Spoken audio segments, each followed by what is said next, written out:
វឹកហាត់បាញ់ឆ្ងាយនិងបាញ់ចិត្តបងប្អូនគួរតែ train ជារៀងរាល់ថ្ងៃ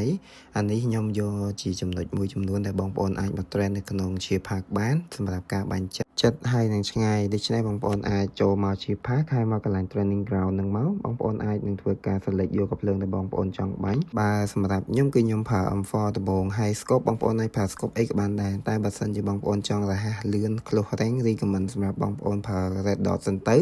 ដោយដែលបងប្អូនឃើញហើយខ្ញុំបានធ្វើការ train ជាមួយ red dot M4 ដំបូងគេហើយបងប្អូនអាចនឹងធ្វើការមើលបន្ទុកដែលបងប្អូនបាញ់បាននៅលើហ្នឹងនៅពេលដែលយើងបាញ់បានបន្ទុកប៉ុន្មានវានឹងលោតឲ្យយើងហើយយើងនឹងអាចដឹងថាល្បឿននៃការបាញ់ close range របស់យើងលឿនបានប៉ុណ្ណាអញ្ចឹងបងប្អូនពីមួយកម្រិតទៅមួយកម្រិតវានឹងផ្លាស់ប្ដូររាល់ពេលដែលផ្ទាំង snip របស់យើងដែលយើងបាញ់ហ្នឹងវាអស់វានឹងលោតមកថ្មីទៀតចឹងបងប្អូនអាចធ្វើការតេស្តបែបនេះគ្រប់កាភ្លើងដែលបងប្អូនបាញ់ទៅលើកទី1លើកទី2ដូចជាមិញខ្ញុំតេស្តជាមួយនឹង M4 ឥឡូវខ្ញុំតេស្តជាមួយនឹង SKL ម្ដងអញ្ចឹងបងប្អូននឹងដឹងថាល្បឿននៃការបាញ់របស់បងប្អូនទៅលើកាភ្លើងនីមួយៗ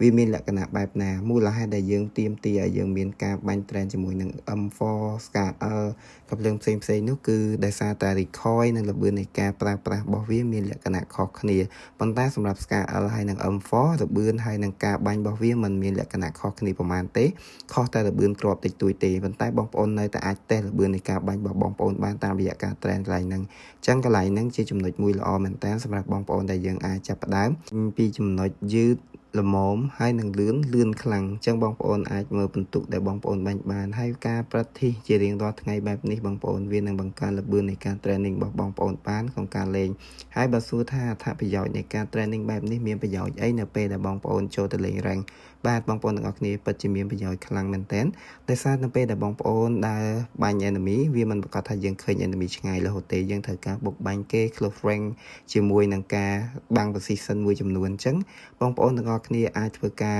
train បែបនេះនៅពេលដែលបងប្អូនឃើញ enemy បងប្អូនគាត់តែបើក scope ទៅចំតែម្ដងអញ្ចឹងយើងមានឱកាសឈ្នះគេច្រើនហើយកត្តាដែលបងប្អូនមួយចំនួននៅតែបាញ់អត់ទាន់គេដោយសារតែបងប្អូនអត់សូវបាន train ទី1ទី2នៅពេលដែលចូលទៅបាទភ័យផងភាំងផងផ្លិចអស់ហើយជាគុណដែលបានហាត់ចឹងហើយបងប្អូនទាំងអស់នេះជាចំណុចមួយដែលបងប្អូនអាចយកទៅប្រើប្រាស់ហើយនឹងវឹកហាត់បានខ្ញុំអាចចែករំលែកចំពោះការបាញ់ close rank នេះបងប្អូនតេស្តតាមខ្ញុំចឹងទៅ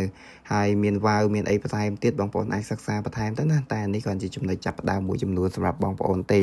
ហើយយើងបន្ទាប់ពីធ្វើការ train ទៅលើ close rank អស់ហើយយើងអាចធ្វើការ train ទៅលើ long rank បានបងប្អូនអាច select ទៅលើយកកន្លែង mid distance កន្លែងហ្នឹងយើងអាចបាញ់ long rank ជាមួយនឹង scope ហើយបងប្អូនអាចប្រើ scope អីក៏បានដែរដូចធម្មតាប៉ុន្តែកន្លែងនេះខ្ញុំ recommend សម្រាប់បងប្អូនប្រើគុណ3គុណ4គុណ6អញ្ចឹងទៅ